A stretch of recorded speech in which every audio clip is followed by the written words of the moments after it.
This is code.org. Let's see what we have here. What do you think this program does? Take a look at the code in the program, write down what you think this program will do. There are no wrong answers. Alright guys, so let's think about this.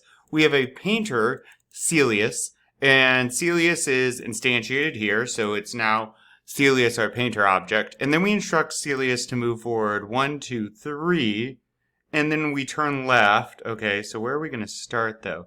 It doesn't say.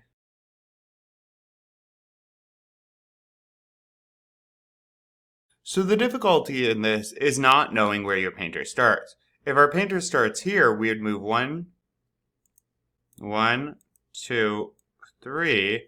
Then we would turn left 1, 2, 3 times. So if we're facing this way, left, left, left. Now we're facing down. Then we would move forward 2 and we would end up here.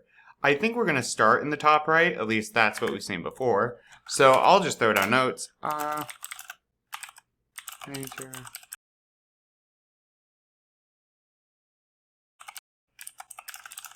Now keep in mind, go through this carefully. You might disagree, and let's use our own words. Let's see what happens.